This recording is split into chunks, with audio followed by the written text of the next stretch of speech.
Hi, welcome back. I'm Chris Hogue, and this is a video on simple graphs in the R computing language.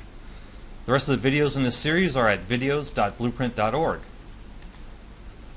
In this video, you're going to need a data set that's on videos.blueprint.org, and the data set is called random.csv, and it's a file you'll find attached to the website down at the bottom. So go ahead and grab that file, make sure that's on your desktop, and we can proceed with using R with that data file. So let's get started with R. I'm going to start up R. Here's my R console, and I can begin by loading in that data file using the command we learned in the last video, which is read.csv. Read.csv is a function that allows me to read in a comma-separated value table file, and I'm going to pick the file, which is random.csv, using file choose. File choose gives me a dialog box, and it's quite handy. Header equals true because it does have a list of titles in the file, and I'm going to assign that read to a new R object called random, just like I did in the last video. So read.csv gives me a file chooser, and I can pick the file random.csv, open it up, and that loads into R an object called random. If I want to look at the structure of random, I can type in the R command str random, and it gives me a list of all of the columns in a row-wise format, and it says there are 100 observations of 18 variables. So for this simple graph video, I'm going to plot information about the radius of gyration and the root mean squared deviation, which is a measurement of how close each structure is to the folded protein. Radius of gyration is a measure of how far apart the atoms are from the center of mass. It's sort of an average radius that the whole protein occupies. So I'm going to plot those first as histograms to see what their distributions look like, and then as an XY plot. So to get at the object inside this table, I use a $ operator, and the object random $RMSD gives me back that column in the data set that corresponds to the column heading RMSD. And the other column that I'm going to use is random $RGYR.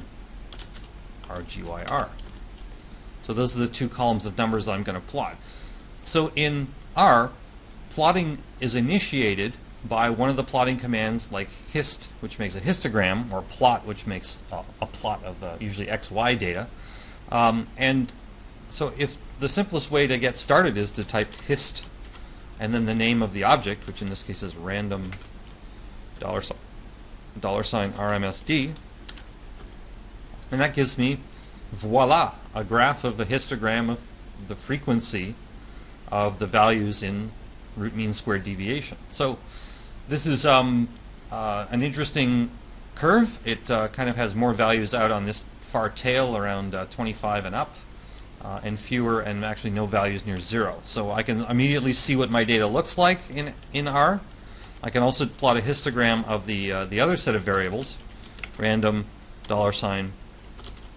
$RGYR, and that shows me also a distribution that's kind of skewed out towards a long tail. So these two pieces of data, you can plot them very quickly with the histogram command, and it goes to a window that you see. The plotting and graphing inside R actually plots to a device, and the device is by default a window that shows the graphics, but you can change the device to be a PDF file or a bitmap or other things, and I'll show you how to do some of that in a following video. But for now, let's just concentrate on the basic plotting commands so we understand how to use them. Okay, so this histogram has some flaws in it. For example, the title and the x-axis label aren't exactly what I'm looking for. So I'm going to modify the call I make to the histogram command like this: hist random $. I'm going to plot the same data, but I'm going to apply a title, main equals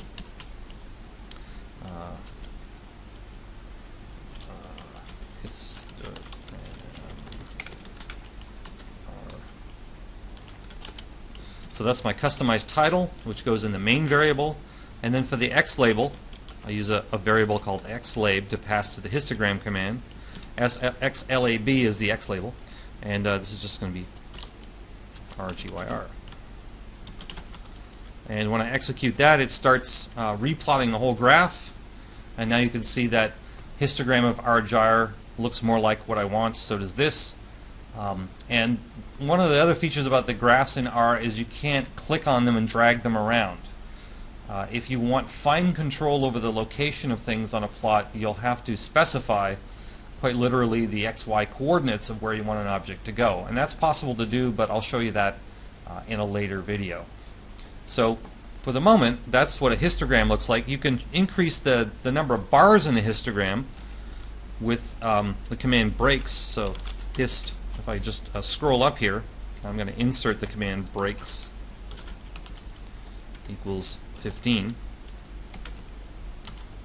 That's going to increase the number of breaks you see in the data. Now the data has narrower bars, and that gives me a different perspective on the data. I can see it's a bit noisier. Of course, there's only 100 observations, so the information here is not that dense. To show you a denser piece of information with a normal distribution, I can use an R command and actually make an object with a random normal distribution. So for example, if I use sample rnorm at 1000, sorry, sample Sam gets rnorm at 1000, right? So this sets an object called Sam to a normal distribution with 1,000 points in it. And now if I look at the Sam object, I can see there's 1,000 data points automatically generated by R that should form a random distribution. So now if I plot a histogram of the object Sam, I should see a pretty decent normal distribution, which has a lot more data density. And again, hist Sam breaks equals 50. If I increase the number of columns in that histogram, you can see it. The data density supports somewhat narrower columns. Okay, so a few other things that I can do with the histogram command. If I want to draw out a distribution and plot a line over it, I can do that. So I'm just going to reset Sam here. Sam is going to become a normal distribution with rnorm, and it's going to contain, for this example, let's go 500 to 2 data points. And I can do a histogram with the Sam data points, 20 and prob equals true, which then sets me up with, again, a histogram of Sam. It looks pretty much the same, but this time I can add actually lines onto the plot, which plots a new graph over top of that existing graph. So the lines command adds lines to an existing plot. And in this case, I'm going to add in something called the density of Sam, and that puts a line of best fit over top of that histogram. We'll go into parameters of lines and plots a little bit more later, but this is just to show you the power and some of the concepts behind R's plotting, that you can make a plot and then add things to it.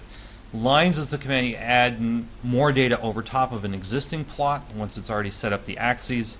But in order to initiate a plot or a graph, you have to use one of the initiation commands.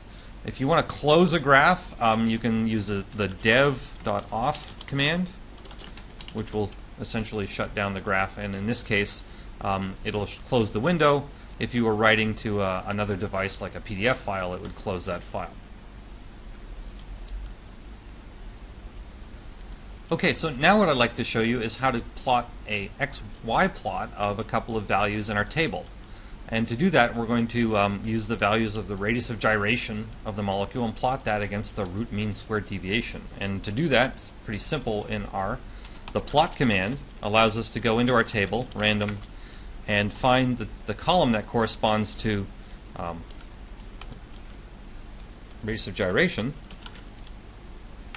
And we can plot that as a function of random at RMSD. And notice I used the tilde command in the middle of those two. That plots one variable as a function of the other. So that's what the graph looks like. And again, I can alter the titles. Let's put in a set of titles for this. Main equals radius of gyration versus RMSD, an X label, which is RMSD, and that's a value in angstroms, and a Y label, which is radius of gyration, and that's also a value in angstroms. Close my quotes. Have I got all my quotes? Have I got all my brackets? Good.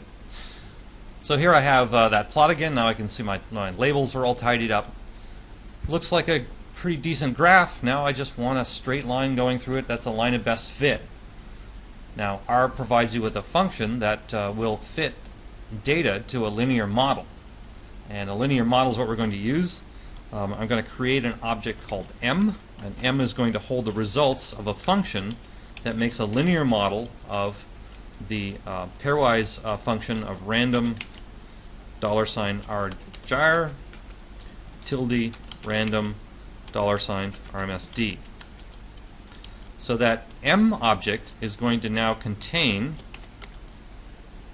a line that has an intercept and a slope, and those are the values of those coefficients. And what I can do with that line M is I can plot that with the command AB line M, and it will put that line on top of my graph. So just like the lines command was used to put the density distribution over top of the histogram, here AB line, which produces an absolute line according to the parameters in the object M, which is the fitted line of best fit, is plotted right over top of my graph. So hopefully by this point you've understood that plotting in and making graphs in R can be very straightforward from the command line. You have to understand some of the parameters, and we're going to talk more about the parameters involved in graphing in one of the later videos. The last thing I'll say about the linear model is if you want to see the other coefficients in the linear model, you can type in the R command summary of M. And that will give you the other interesting values you might need to have, like the R-squared statistics and some of the other values that are present in the data. So that is a pretty brief introduction to simple graphs in R. I've showed you how to make histograms out of data and inspect the distributions.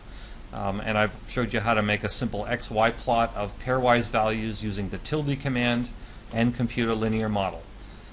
Let's go right to what the next video is going to be. Next video we're going to talk about manipulating data in R. So you've gone through open and save and simple graphs. We're going to go back to some of the basics in R and start understanding how these objects work and how to manipulate them with some more simple R commands. So we're going to take a step back, do something a little simpler in the next video, and then work our way up to more complex graphs and statistical tests. Thanks for coming out. See you in the next video.